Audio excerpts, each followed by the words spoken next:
So today, we're going to dive into one of the most remarkable and, let's be honest, controversial military minds of the 20th century, Vo Nguyen Giap. This is the general who managed to lead a small, largely agrarian nation to victory against two of the most powerful armies on the entire planet. And that's really the big question here, isn't it? Giap was a history teacher. He had a law degree. The man never set foot in a military academy. So how on earth did he mastermind the defeats of both the French and, later, the Americans? Well, to figure that out, we've got to go back to the very beginning. You see, to really get a handle on the general, you first have to understand the man.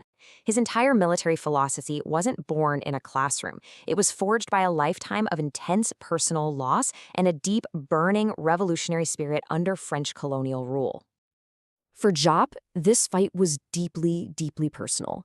I mean, we're not just talking about political theory here. In 1919, both his father and his sister die while in French custody.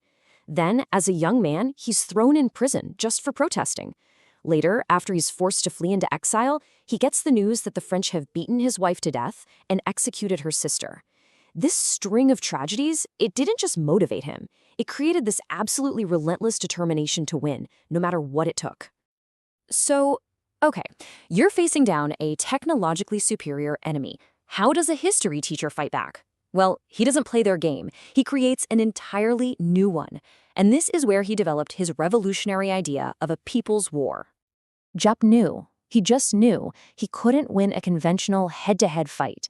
So his strategy wasn't about outgunning the enemy. It was all about outlasting them. It was this perfect blend of military action and political mobilization, all designed to just slowly grind down a stronger opponent's will to keep fighting. He saw war not as one big, decisive battle, but as this long, grueling process. The goal was to use the heroic spirit of his people, their motivation, their endurance, as a weapon itself, something to counteract the enemy's shiny new toys. Every little ambush, every small win was like a drop of water in a bucket that would eventually overflow. And he actually broke this whole strategy down into 3 pretty clear stages. It's almost like a playbook. First, you start small. Classic hit-and-run guerrilla tactics to annoy the enemy and get the local population on your side. Then, as you get stronger and better equipped, you start to escalate to more organized, regular warfare. But the final stage, the real masterstroke, is when you combine both. Using guerrilla raids to support large-scale conventional attacks, it creates this absolute tactical nightmare for the other side. And if you want to see this theory in action, I mean really see it, you have to look no further than his masterpiece against the French, the Battle of Dien Bien Phu in 1954. So the French High Command, they were confident, cocky even. They built this huge, fortified base deep in a valley, basically daring Giap to come and attack them. They were absolutely convinced their superior firepower would crush any assault. Giap, well, he accepted their challenge, but he completely rewrote the rules of the game. And this is where his logistical brilliance just shines. It's incredible. He had his soldiers literally drag heavy artillery pieces by hand up these super steep mountainsides, which totally shocked the French. They dug them into the forward-facing slopes, which made them nearly impossible for French planes to spot, let alone hit. Then, with anti-aircraft guns, they choked off the French supply lines from the sky, while on the ground, a massive network of trenches let his troops slowly tighten the noose. For 54 agonizing days, the Viet Minh just squeezed.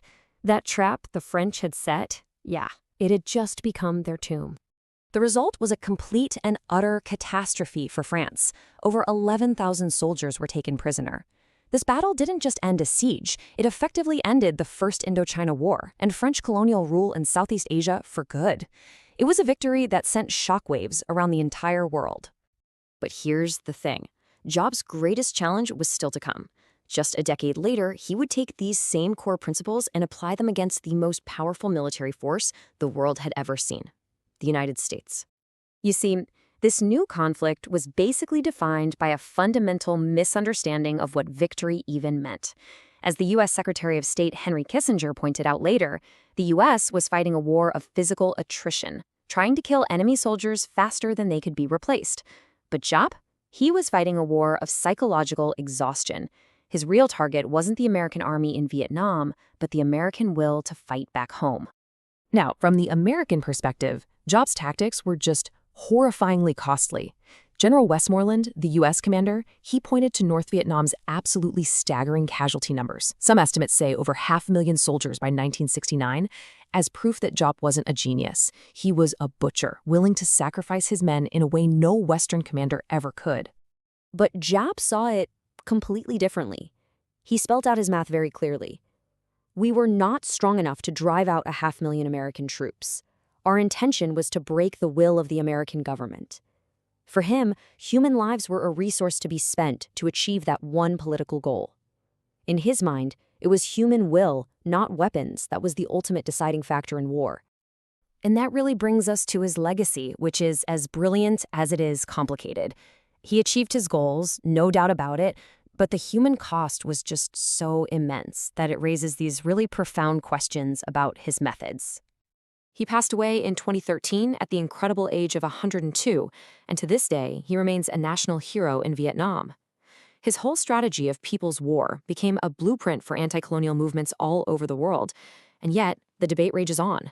Were his victories the product of pure genius, or a brutal willingness to accept casualties on a scale that's almost impossible for us to comprehend? So we end right back where we started, with a question. Giap proved that a smaller force could defeat a superpower by going after its political will. But does victory at any cost truly define military genius? Or is there another way to measure it? That's definitely something to think about.